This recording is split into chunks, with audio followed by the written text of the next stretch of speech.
Ah, bonjour à tous, j'espère que vous allez bien. Je suis content de vous voir parce qu'aujourd'hui, j'ai une belle histoire à vous raconter. L'histoire que je vais vous raconter aujourd'hui, c'est l'histoire d'Alexandre Mallette et Hélène Dahomey, qui sont en fait les grands-parents de mon beau-père de son côté maternel. Hey, pour ceux qui ne me connaissent pas, Éric Béliveau, généalogiste amateur, passionné d'histoire et créateur de la chaîne Raconte-moi mes ancêtres. En gros, le nom le dit, je vous raconte l'histoire de vos ancêtres. À travers l'histoire que je vais vous raconter aujourd'hui, il va y avoir un petit peu de romance, mais le fil conducteur est basé sur des documents que j'ai trouvés. Au fil de l'histoire, je vous présente ces documents. Si ça passe trop vite, faites-vous-en pas, ils vont repasser à la fin de l'émission. On se revoit dans quelques instants.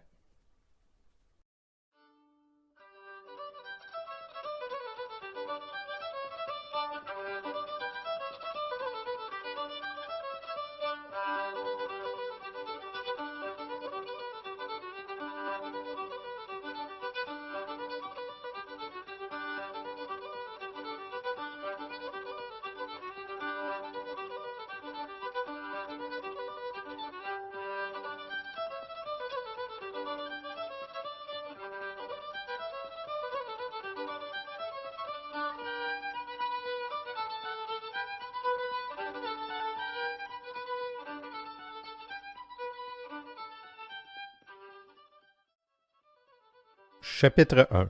L'introduction. Donc, c'est ça. Alors, comme je disais, on peut voir ici qu'Alexandre Mallette et Hélène Dahomey sont les parents de Fleurange Mallette, la mère de mon beau-père, ou la grand-mère de ma conjointe. Alexandre et Hélène sont les personnages principaux de notre histoire d'aujourd'hui, mais en réalité, notre histoire commence bien avant ça. Oui, parce que d'un côté, on a Hormida Mallette, le père d'Alexandre, qui lui est né à Rigaud, un des petits derniers de la famille. Les Mallettes, ça fait très longtemps qu'ils sont dans la région de Vaudreuil-Soulanges, pour ne pas dire des pionniers. Car oui, Augustin Mallette et Joseph, son fils, seront des pionniers de Vaudreuil et ensuite Rigaud. Donc la famille à Hormida est établie dans la région depuis très longtemps, mais malheureusement, Joseph, le père d'Hormida, qui était voyageur, va décéder en 1867, année de la Confédération, alors qu'Hormida n'était qu'âgé que de 12 ans. Et sa mère, Justine Roquebrune, elle va décéder en 1872 alors qu'il était âgé de 17 ans. Si le nom Roquebrune ne vous semble pas familier, c'est que ça origine de Philibert Couillot dit Roquebrune, arrivé en 1667 comme soldat du régiment de Carignan. Lui va fonder Contrecoeur, mais une partie de sa descendance va s'établir à Oka et le dénivelé La Roquebrune va apparaître. Quelques générations plus tard, le nom va devenir Larocque. Alors, eux aussi établis dans la région de Vaudreuil-Soulanges, ils seront dans les pionniers des seigneuries de Vaudreuil et Rigaud. Hormida, suite au décès de sa mère, va être mis en tutelle chez Célina Mallette, sa sœur aînée. C'est Isidore Roy, le mari de Célina, qui va hériter de la partie de terre des trois enfants en tutelle dont Hormida fait partie. Visiblement, ce Isidore Roy n'a pas dû remettre la partie de terre qui revenait à Hormida lorsque devenu adulte, car quelques années plus tard, Isidore devait vendre les terres. Donc, Hormida, comme plusieurs autres jeunes de l'époque, eh bien, va aboutir en ville, à Lachine plus précisément, et il sera navigateur. C'est probablement à Lachine qu'il rencontre Emma Deneau, la mère d'Alexandre. Du côté d'Emma, on a peu d'infos. Ses parents se sont mariés à Saint-Laurent en 1857. Si on remonte plus loin dans le temps, eh bien, des Deneaux et des Larivière, il y en a beaucoup dans la région de Vaudreuil-Soulanges. Ce serait donc pas étonnant que la famille Mallette et la famille Deneau se connaissaient avant même d'arriver à Lachine. Bref, Hormida Mallette et Emma Deneau vont se marier en 1884 à Lachine. Ils auront leur premier enfant Alcide en 1886 et Marie-Emma en 1888, qui malheureusement décédera un an plus tard. Ça, c'était du côté des parents d'Alexandre Mallette. Du côté d'Elenda Aumet, son père, elle, Emmanuel, lui, ben, il vient de Beauharnois. Mais avant, ses ancêtres, c'est des Aumet de la Pointe-Claire. Pas nécessairement dans les pionniers, mais certainement dans les premiers habitants de la Pointe-Claire. Emmanuel, il connaîtra pas vraiment son père, car son père, Louis, décède alors qu'il est âgé d'1 an. Mais sa mère Tarsile va se remarier avec un Antoine Duquette. Et il va passer son enfance et y rencontrer une Annie McMartin, la mère d'Elenda. McMartin, ben oui, une Écossaise. Ben en fait, Annie est née à Beauharnois elle aussi. Ce sont ses grands-parents Alexandre McMartin père et Mary Morrison qui vont émigrer en Amérique du Nord individuellement et feront rencontre ici. Ils vont s'installer à Beauharnois comme beaucoup d'autres Écossais à l'époque. Si aujourd'hui, environ 15% de la population canadienne est de souche écossaise, eh bien, c'est qu'il y a eu plusieurs vagues d'émigration. Dans un premier temps, lors de la guerre de 7 ans, plusieurs soldats d'élite britanniques étaient écossais et quelques-uns sont restés au Québec après la guerre. Suite à la conquête, les Britanniques vont tenter de faire venir des colons, mais très peu vont répondre à l'appel. Quelques marchands écossais sont du lot. Puis à travers les loyalistes, il y avait un bon lot d'Écossais. Dans le cas du grand-père d'Annie, c'est aucune de ces vagues d'immigration qui va l'amener ici. Si les trois premières vagues que je viens d'énoncer ont plutôt offert des conditions favorables à ces immigrants, ce ne sera pas le cas de la majorité des Écossais qui vont s'installer dans la région de Beauharnois. Suite aux guerres napoléoniennes, la Grande-Bretagne a beaucoup à récupérer. L'économie ne bat pas son plein, puis ça va inciter beaucoup d'agriculteurs écossais à émigrer en Amérique. Et comble de malheur, l'Écosse va connaître une grande famine en 1840. Il est arrivé la même chose 20 ans plus tôt en Irlande. Bref, c'est dans ce contexte que le grand-père d'Annie est arrivé en Amérique et qu'on retrouve une Annie McMartin de Beauharnois qui va marier un Emmanuel Aumet en 1884. Emmanuel et Annie, les parents d'Elenda, auront 3 enfants au Beauharnois, mais comme Emmanuel avait perdu son père en bas âge, les chances d'hériter d'une terre étaient assez nulles pour lui. Annie, elle, de son côté, c'est une des dernières de famille. Alors, on va s'exiler en Ontario, dans la paroisse Saint-Isidore de Prescott, à quelques pas du Québec. Région qui, au départ, avait beaucoup de lots qui avaient été achetés par des Écossais. Mais il n'aimait pas trop la région, préférait les hauteurs. Ces Écossais vont vendre ces terres à des Canadiens français qui vont venir s'installer, qui vont venir principalement des régions avoisinantes. Vaudreuil, Soulanges, Argenteuil et Beauharnois. Donc, ce ne sera pas impossible qu'Annie ait un cousin ou un oncle écossais qui leur aurait vendu une terre.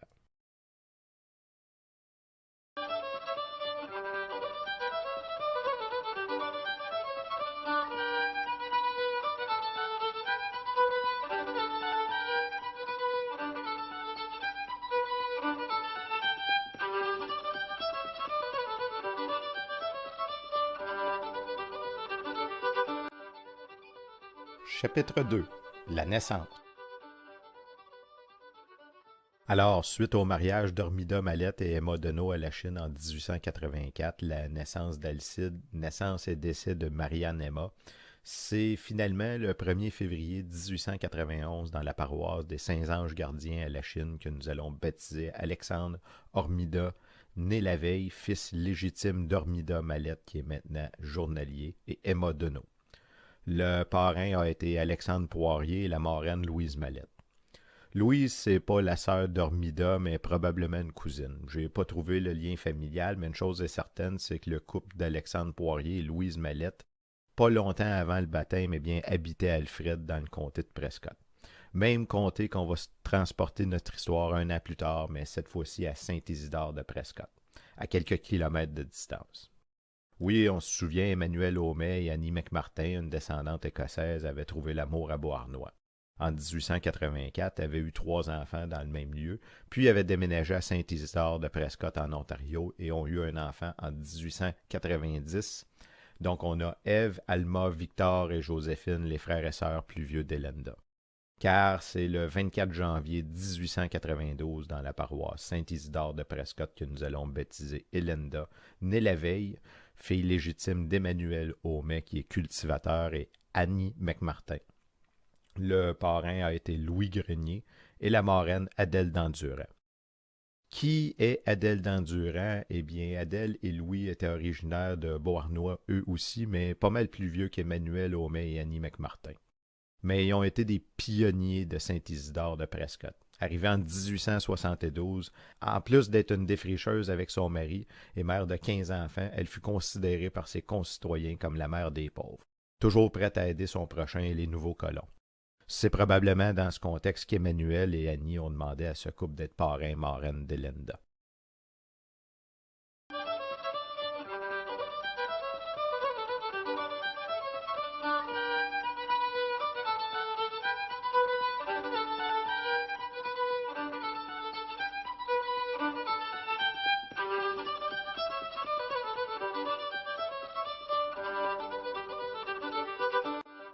Chapitre 3.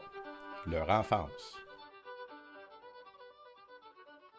Alors, comme je disais plus tôt, au début des années 1890, Hormida, le père d'Alexandre Mallette, va être journalier. Dans la maisonnée, outre Hormida, son père, et Emma, sa mère, il va y avoir son frère aîné Alcide, mais aussi il va y avoir Sophie Deneau, née Larivière, la grand-mère maternelle d'Alexandre, qui a sûrement dû se faire appeler Mémère Deneau, car à l'époque, il était fréquent qu'une personne âgée soit prise en charge par un de ses enfants. Ce qui fait en sorte que de cette génération, beaucoup ont été en contact fréquent avec leurs grands-parents et la plupart ont hérité du surnom Pépère ou Mémère. Quelques années vont passer, mais contrairement à beaucoup de familles de Canadiens français à l'époque, Hormida et Emma vont arrêter l'expansion de la famille. Alexandre va vivre toute sa jeunesse accompagné de sa mère Emma, son père Hormida, son frère Alcide et sa grand-mère Sophie, jusqu'en 1914, année où sa grand-mère décédera. Hormida, le père d'Alexandre, ne sera pas toujours journalier. Vers la fin des années 1890, il va devenir entrepreneur peintre à son compte. Vers ses débuts d'âge adulte, Alexandre et son frère Alcide vont travailler comme peintres pour leur père Hormida. Hormida va leur donner un salaire de 400 $ annuellement.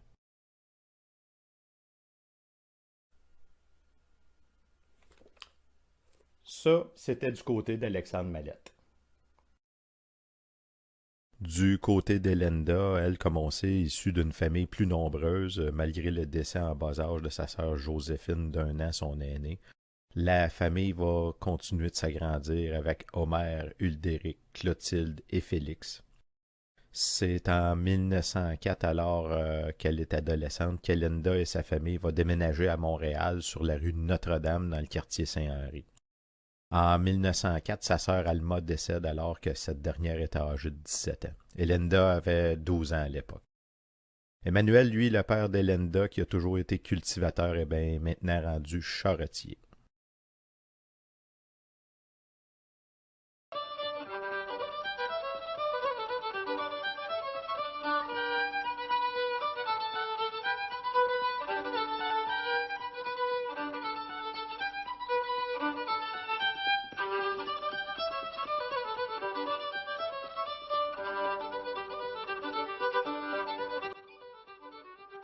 Chapitre 4.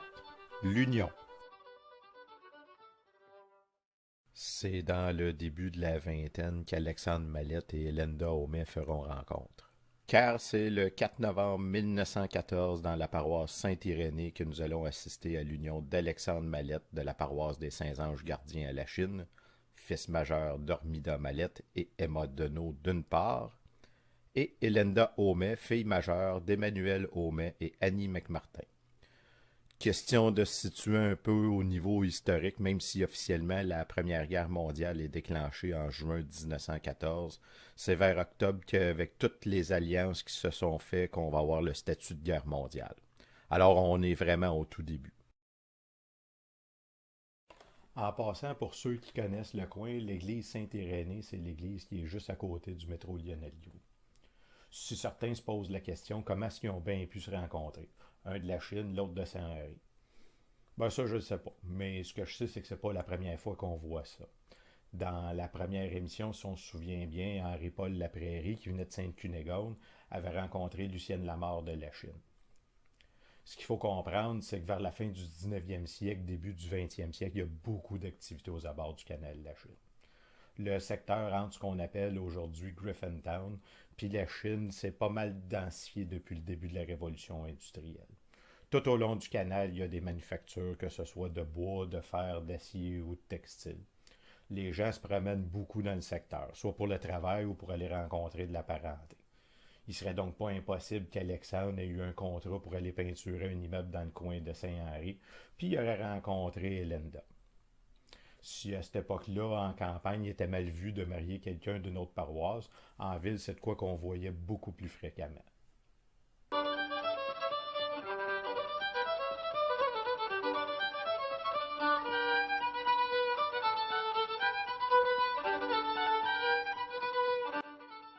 Chapitre 5. Le début d'une nouvelle aventure. Alors, tel le voulait la coutume à l'époque, Alexandre et Elenda ne perdront pas beaucoup de temps avant de commencer la famille. car c'est à peine 10 mois plus tard, soit le 8 août 1915, que nous allons baptiser Marie-Helena Alma Mallette, née le 5 du mois. Fille légitime d'Alexandre Mallette, peintre, et Elenda Aumet. Le parrain a été Hormida Mallette, peintre, et la marraine Emma Donneau. En fait, au début, je disais tel le voulait la coutume, mais il y a plein d'informations ici qui nous indiquent qu'Alexandre et Elenda suivaient plusieurs traditions. Tout d'abord, le fait qu'on donne le nom d'Alma, qui est aussi le nom d'une sœur d'Elenda qui est décédée en 1904. C'était pas rare pour rendre hommage à cette personne qu'on donne le nom à un de nos enfants. Et une autre tradition était que le premier enfant avait comme parrain et marraine les grands-parents d'un côté ou de l'autre. Ça, on l'a vu assez souvent dans les émissions jusqu'à présent. Malgré le fait que la Première Guerre mondiale bat son plein, on va poursuivre la tradition quelques années plus tard, alors que c'est le 13 mai 1917 que nous assistons au baptême de Fleurange Géraldine Mallette, née l'avant-veille, fille légitime d'Alexandre Mallette, qui est peintre, et Elenda Aumet. Le parrain a été Emmanuel Aumet, qui est journalier, et Annie McMartin, son épouse de Sainte-Cunégonde. Fleurange, la mère de Jean-Luc, mon beau-père, ou la grand-mère de ma conjointe. Malheureusement, un an plus tard, en avril 1918, va décéder Helena Alma, la plus vieille. De la grippe espagnole? Probablement pas. On est en avril 1918, puis le patient zéro a été enregistré le 4 mars, mais au Kansas. C'est seulement en juin qu'on va répertorier les premiers cas au Canada. Si on s'était soumis à la tradition de l'époque jusqu'alors, Alexandre et Elenda ne feront pas une grosse famille comme c'était à l'époque. Bon, faut dire qu'Alexandre a dû prendre de l'expérience dans l'entreprise de son père et tout m'indique qu'on s'éloigne de la classe ouvrière. Faut dire qu'Hormida, Alexandre et Alcide, le frère d'Alexandre, n'ont pas dû manquer de travail durant la Première Guerre mondiale. Fut un temps durant la guerre où toutes les entreprises de toute taille se sont mis à l'ouvrage pour se mettre à l'effort de guerre. Une fois la guerre terminée, on a connu une légère dépression, mais assez rapidement, les années folles sont arrivées et ce fut le début de la prospérité pour beaucoup d'entrepreneurs canadiens et français. Si on n'avait pas accès ou très peu au financement avant les débuts du mouvement Desjardins qui avait alors pour mission à l'époque de prendre l'argent de tous les petits épargnants pour les regrouper et prêter cet argent à des jeunes entrepreneurs ou des agriculteurs. Bref, tout ça pour dire qu'on va commencer à s'embourgeoiser tranquillement et normalement dans les familles un peu plus aisées, on va faire moins d'enfants. Bon, Alexandre aussi, on se rappelle, il vient d'une famille peu nombreuse aussi, n'ayant eu qu'un seul frère, Alcide. Tout ça pour dire qu'en 1919, la petite Marie-Claire Eva va voir le jour et le 25 décembre 1922 va naître Joseph Hector Noël. Une autre tradition qui se poursuit, nommer son enfant qui naît le 25 décembre Noël. Mais la famille va s'arrêter là. Fleurange la plus vieille, Marie-Claire et Hector Noël le plus jeune. Mais il y a une chose qui a dû se passer dans le début des années 1920. C'était à une époque où Elenda était mère de jeunes enfants, puis quand on a des jeunes enfants, ben c'est pas rare qu'on va les bercer puis leur raconter une histoire. Puis moi, eh bien, 100 ans plus tard, je suis sur la chaise d'Elenda Aumet en train de vous raconter son histoire. C'est déjà la fin du chapitre 5. Si vous avez aimé, n'oubliez pas de commenter, de cliquer sur j'aime, de vous abonner à la chaîne YouTube ou sur le site Facebook de Raconte-moi mes ancêtres. On se revoit le 3 octobre pour le chapitre 6, Une vie bien remplie.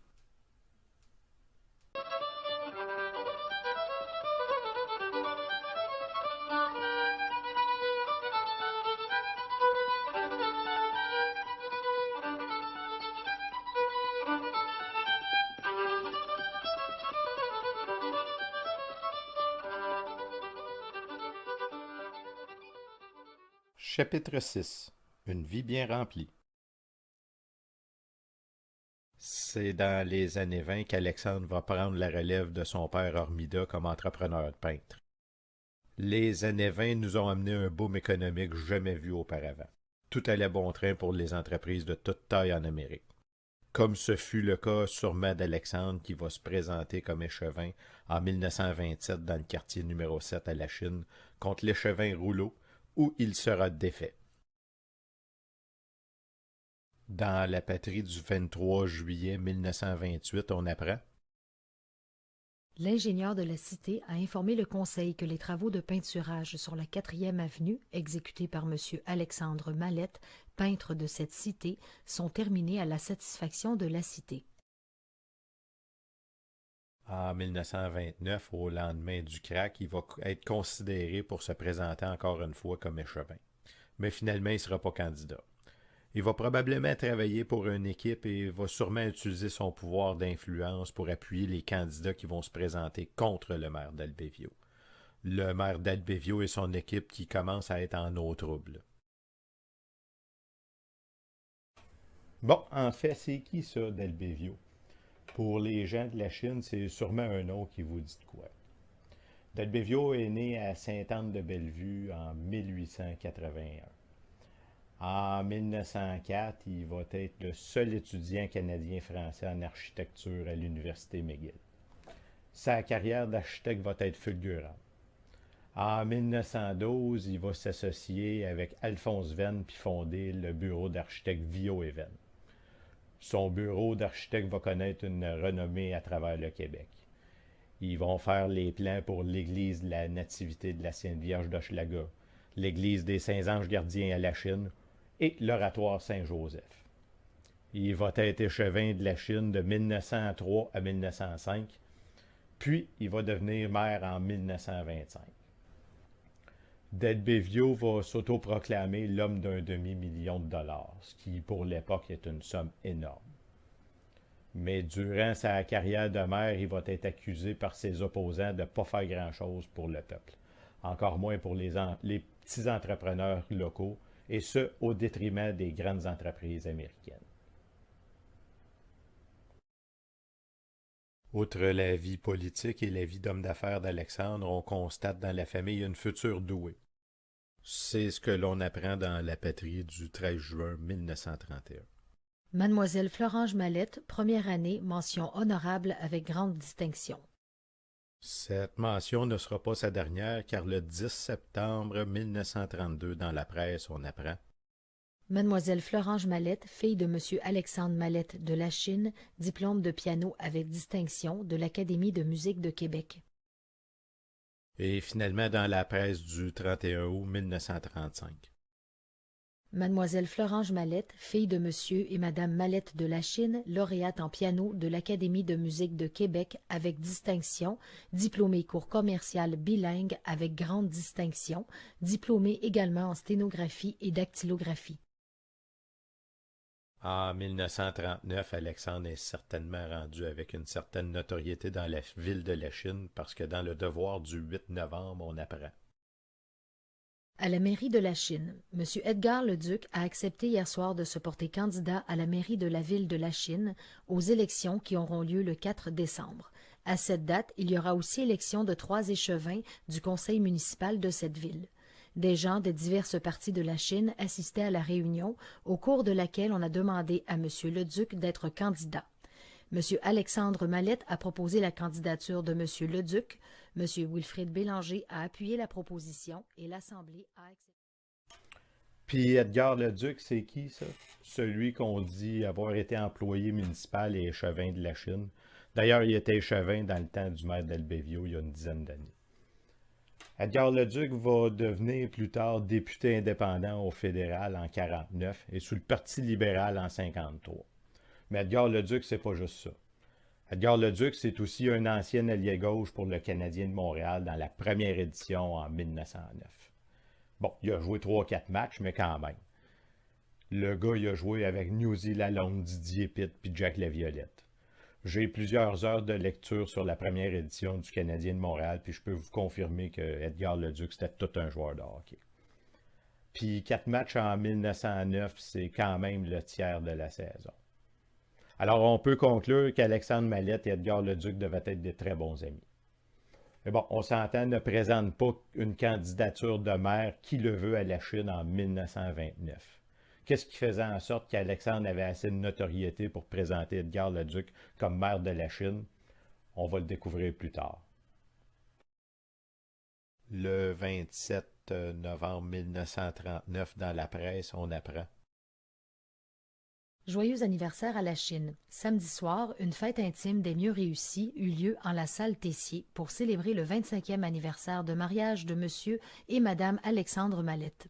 Les organisateurs étaient Mesdemoiselles Fleurange, Claire et Monsieur Noël Mallette, enfants des heureux jubilaires. Plus de 150 convives, parents et amis s'alignaient à la table du festin.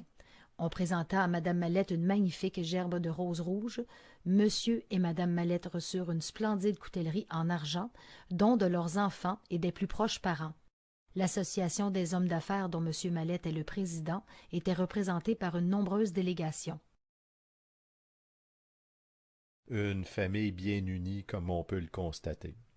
Mais ce qui est intéressant d'apprendre, c'est surtout le fait qu'Alexandre est maintenant rendu président de la Chambre d'affaires de la Chine. Bon, on est à une époque où il y a beaucoup de patronage, comme qu'on dit. Est-ce qu'Alexandre fait du patronage? On ne sait pas. Mais en fait, pour savoir, il faudrait savoir si Edgar le Duc est rentré à la mairie.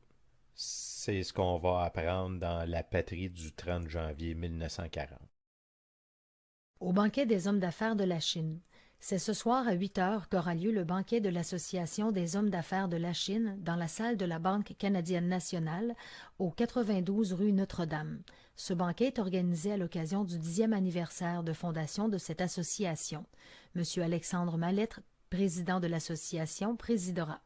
Il aura à ses côtés les deux députés de Jacques-Cartier, le docteur Charles-Aimé Kirkland et maître Elfège-Marie, le maire de la Chine, M. Edgar le Duc, les fondateurs et les anciens membres de l'association. Après le banquet, il y aura danse.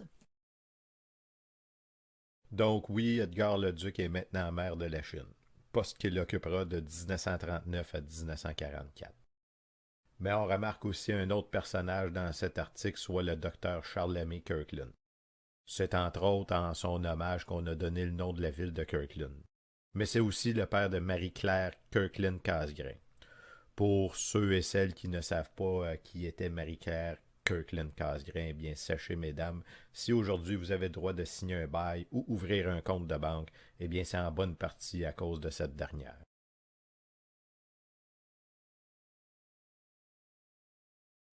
Bon, là, j'ai pas l'année exacte, mais on est probablement entre 1935 et 40. Puis je sais pas s'il y en a qui ont remarqué le cadre derrière moi, eh bien, je vous montre ça.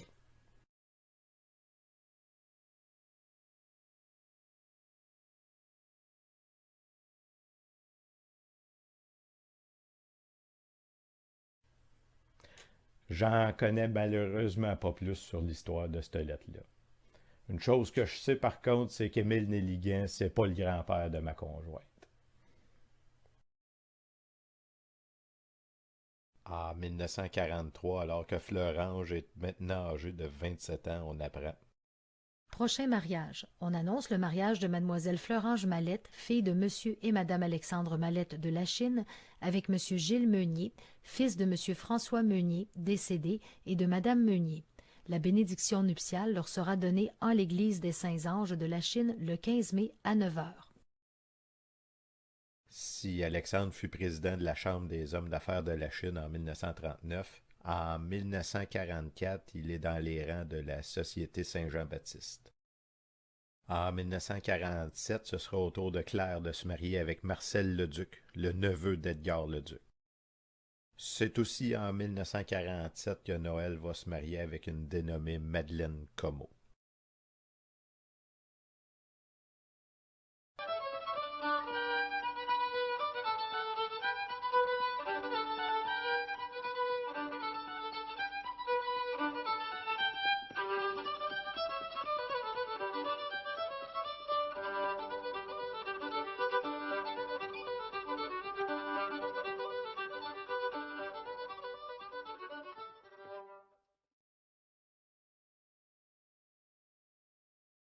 Les années vont passer, ils vont devenir grands-parents et la retraite va sonner pour Alexandre.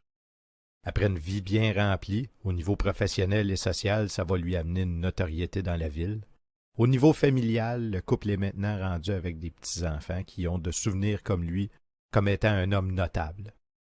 Parlant de leurs petits-enfants, on est maintenant en juillet 1964. Alexandre est âgé de 73 ans. Je vous invite à écouter une entrevue réalisée avec Sylvain Meunier, un petit-fils de notre couple vedette. Sylvain va nous raconter les derniers jours d'Alexandre. Car c'est malheureusement le 17 juillet 1964 que nous allons assister au décès d'Alexandre Mallette. Mallette Alexander. On July 17, in his 74th year, beloved husband of Elenda Homais, dear father of Florange, Mr. Gilles Meunier, Claire, Mr. Marcel Leduc, Tracy and Noël, resting at Raoul Bourgie Funeral Home, 1345 Notre-Dame Street, Lachine. Funeral service at Holy Angelus Church on Tuesday, July 21st at 9 a.m. Interment, Lachine Cemetery. Par la suite, Elenda va habiter chez sa fille Florange, son mari et ses enfants. 7 ans après le décès d'Alexandre, c'est malheureusement le 13 mars 1971, alors qu'elle était âgée de 79 ans, que décède Elenda Homais. Mallette Elenda. À Lachine, le 13 mars 1971, à l'âge de 79 ans, est décédée Madame veuve Alexandre Mallette, née Elenda Homais. Mère de Florange, Madame Gilles Meunier, Claire, Madame Marcel Leduc et Noël. Les funérailles auront lieu mercredi le 17 courant. Le convoi funèbre partira des salons Raoul Bourgie au 1345 rue Notre-Dame, Lachine. Pour se rendre à l'église des Saints-Anges, où le service sera célébré à 11h, et de là au cimetière de Lachine, lieu de la sépulture. Parents et amis sont priés d'y assister sans autres invitations. Ceci met fin à notre histoire d'aujourd'hui. Mais comme une fin annonce souvent un renouveau, le couple Alexandre Mallette et Elenda Homais aura laissé une descendance qui va très certainement perdurer dans le temps. On se quitte avec leurs enfants et unions. Alors si vous voyez vos parents, grands-parents ou même arrière-grands-parents dans cette liste, c'est que vous avez probablement Alexandre et Elenda comme ancêtres.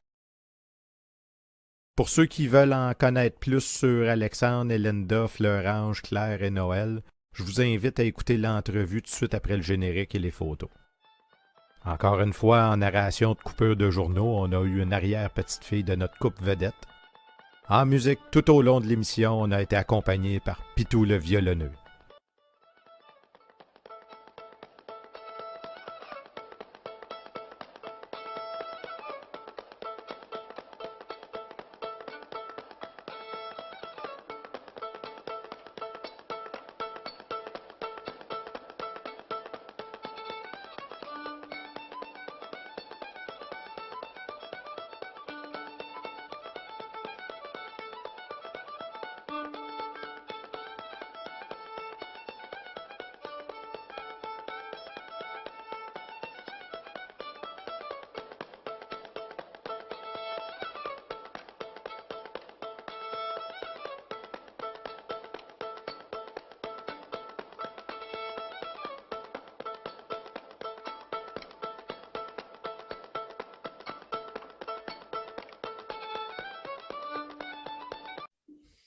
Alors, bonjour à toutes et à tous. On est en compagnie de Sylvain Meunier. Bonjour Sylvain.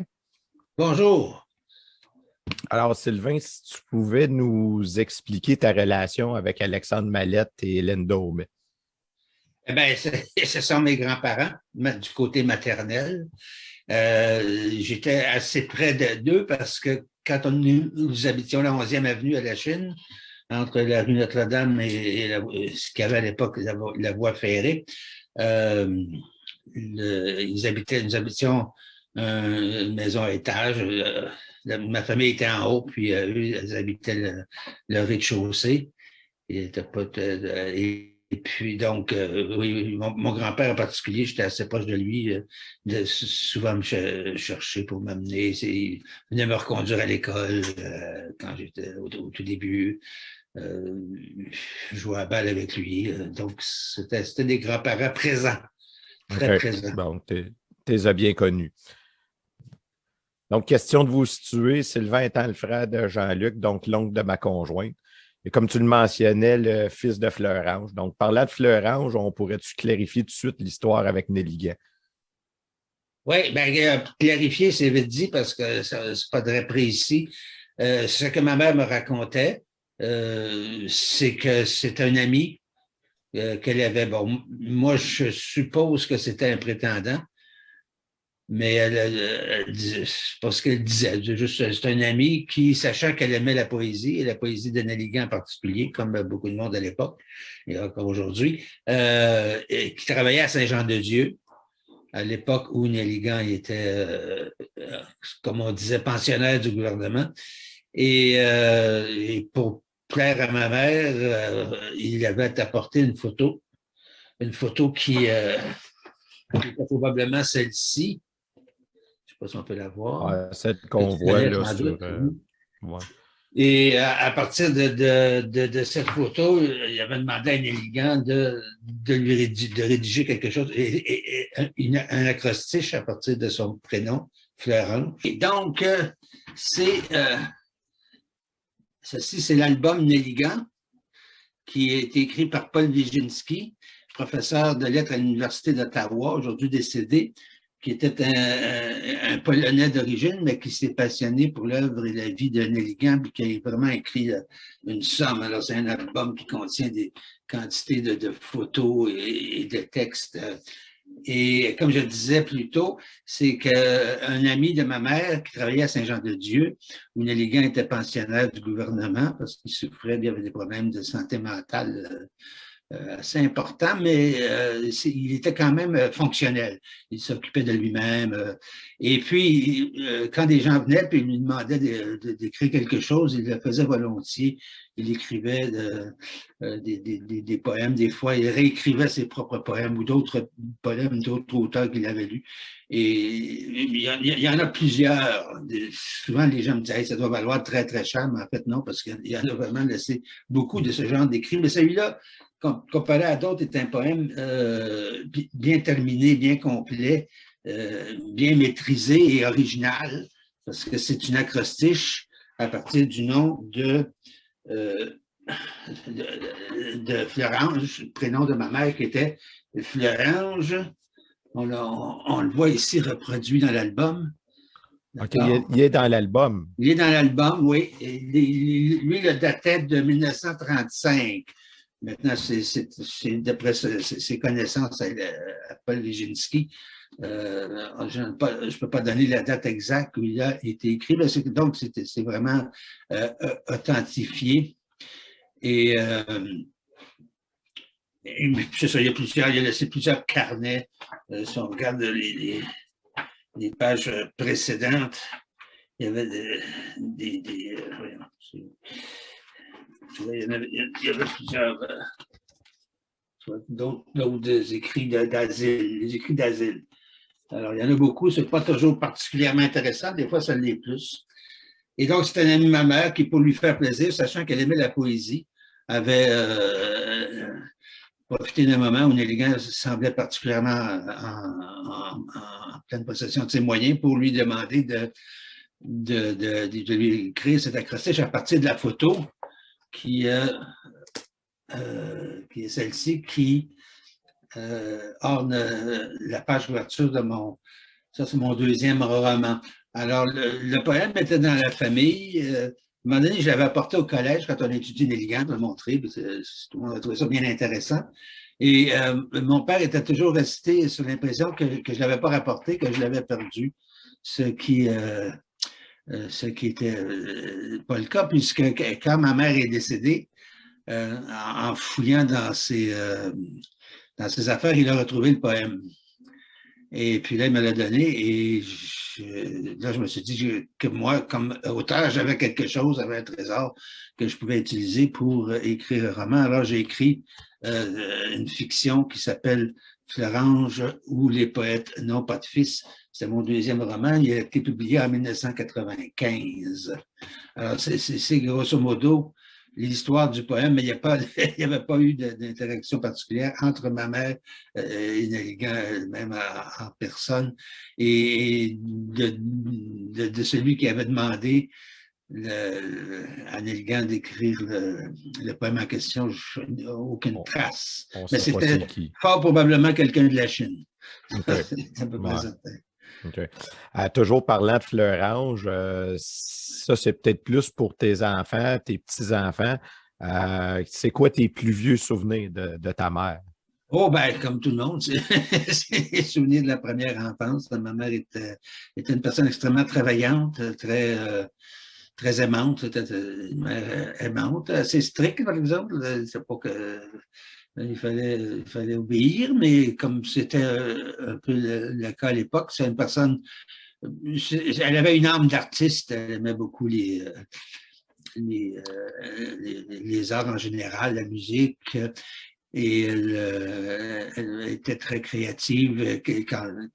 Ben, d'ailleurs, on la voit à quelques reprises là, dans des articles de journaux mentionnant son Ouais. excellence en piano. Est-ce que Oui, c'est quelque chose est-ce qu'elle jouait du piano quand tu étais jeune? Oui. Oui, elle avait un piano à la maison et puis elle en jouait. Et elle aurait voulu que je l'apprenne, mais moi, je ne sais pas, je n'étais pas. Ma sœur, elle a appris à ma sœur après à jouer du piano. Mes frères, moi, mais c'était pas parce qu'elle était une fille, une histoire de fille-garçon, c'était simple. Je n'avais pas de la discipline, je pense. J'ai pas d'oreille musicale de toute façon, donc j'étais pas doué pour le piano.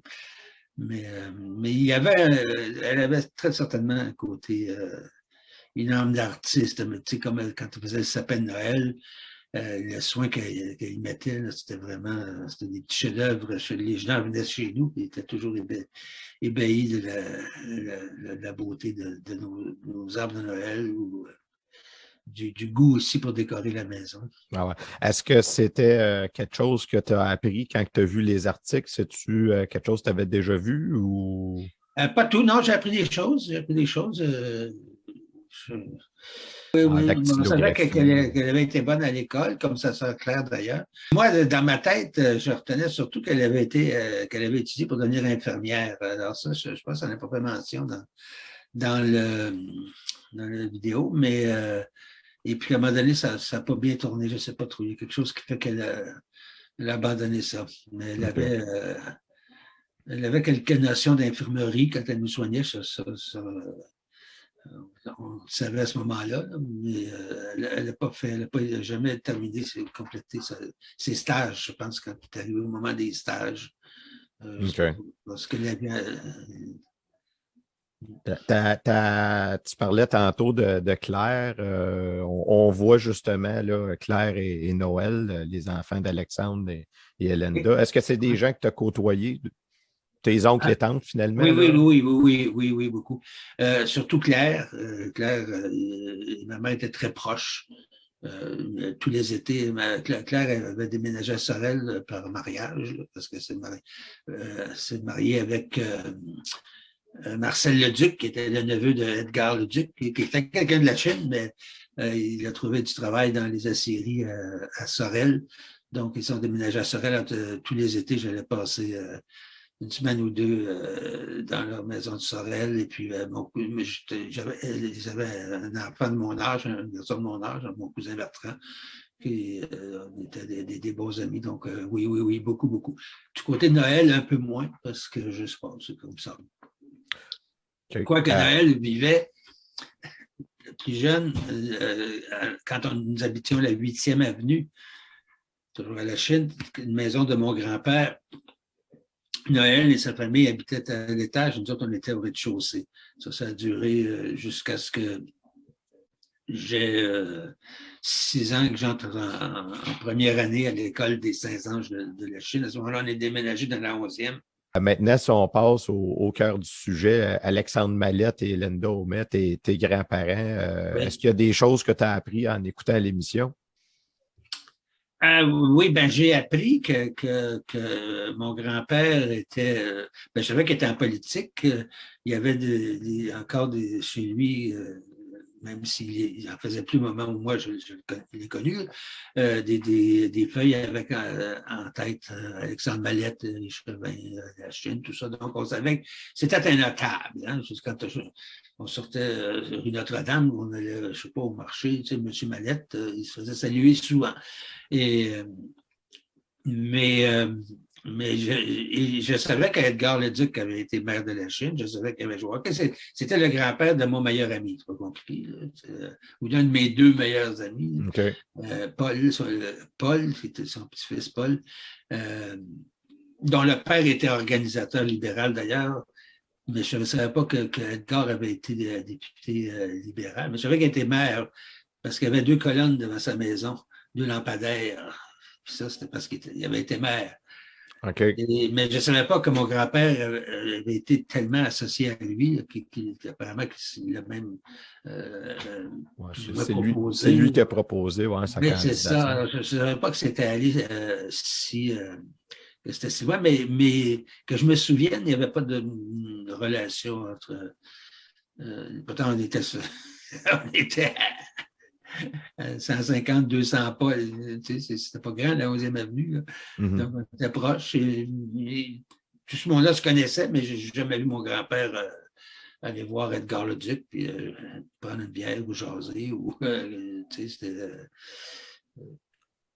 Mais toi, est-ce qu'il y a des choses que tu aimerais que nous apprendre là, qu'on n'a pas vues? Parce que là, on passe à travers des documents, c'est sûr. Ouais. S'il y a des choses là, d'intéressant qu'on n'a pas discuté déjà. Mère avait une Studebaker bleue quand j'étais jeune et qui rangeait pour l'hiver. Pas beaucoup, les gens n'avaient pas nécessairement toujours des automobiles dans ce temps-là. Ouais. Je pense qu'on la voit en photo d'ailleurs. Moi, j'ai des vieilles photos anciennes. Je sais que mon grand-père était peintre, mais moi, il ne travaillait pas, il était retraité. Et on pensait que finalement, il est mort de cancer dans la bouche ou de la gorge, que c'était peut-être les effluves de peinture qui avaient causé ça. Et puis un détail anecdotique aussi, c'est qu'il était reconnu comme un expert pour imiter le chêne. Alors les gens l'engageaient pour il venait avec son pinceau, faisait des veines qui imitaient le chêne à s'y méprendre. Et je pense que c'est pas mal les derniers jobs, si je passe d'expression. Mais c'était indiscutablement ce qu'on appelait un notable. C'est toujours comme ça que ayant vieilli, que c'est mon grand-père que je le décris par rapport à la Chine. Il aimait beaucoup la Chine.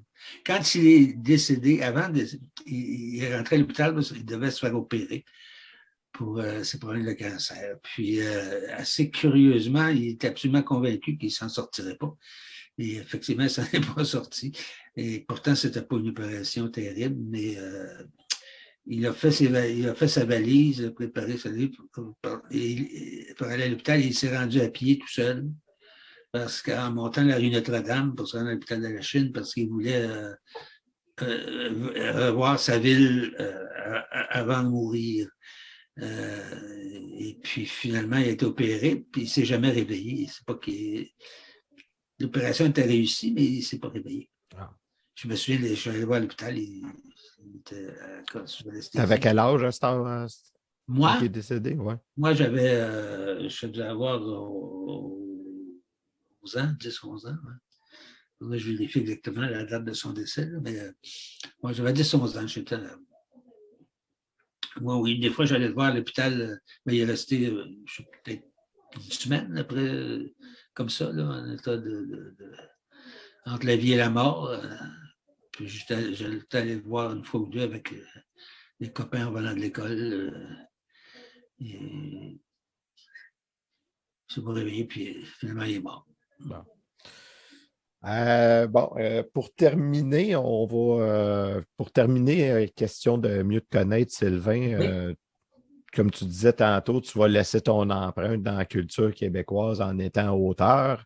Souhaitons-le pour toi. Oui. Tu es rendu à combien de livres? Puis... je ne les compte plus. Bon, je ne sais pas si on peut me vanter, là, mais c'est au-dessus de 30. Au-dessus de 30, ça dépend comment on compte. Et, le premier, tu à quel âge? Ben, mon premier, j'étais jeune, c'était en 1973, mais c'était un conte pour enfants. Et puis après ça, ben, j'ai écrit des brouillons pendant plusieurs années. Et c'est en 1995 que j'ai réussi à écrire un roman d'abord, puis à le faire publier chez Québec Amérique, ça s'appelait Les Noces d'eau. Et puis là, une fois que ça a été parti, il n'était même pas publié encore que j'ai entrepris la rédaction de mon deuxième, Florange. Je veux dire, une fois que la porte est ouverte, il faut en profiter. Ensuite, j'ai écrit des romans policiers avec un détective qui s'appelle Julie Juillet, qui ont eu un certain succès. Et puis, j'ai écrit pour recommencer à écrire pour la jeunesse, pour les jeunes. Et j'ai écrit la trilogie Lovely d'Haïti, qui est l'histoire d'une petite haïtienne migrée à Montréal en 1980. Puis mon dernier roman, qui est paru cet automne, Le crime de Madame Moïse, ça c'est fou, je ne l'ai pas porté. Et ça doit être en quelque sorte le quatrième de cette série. Fait que, eh bien, un gros merci, Sylvain, pour cette entrevue-là. Oui. Un gros merci à l'avance aussi pour tous ceux qui vont nous écouter, puis en particulier à ceux qui vont partager la vidéo. Oui, c'est moi qui vous remercie, qui te remercie de tout ce travail que tu fais, qui est très utile. Bien, ça me fait un grand plaisir.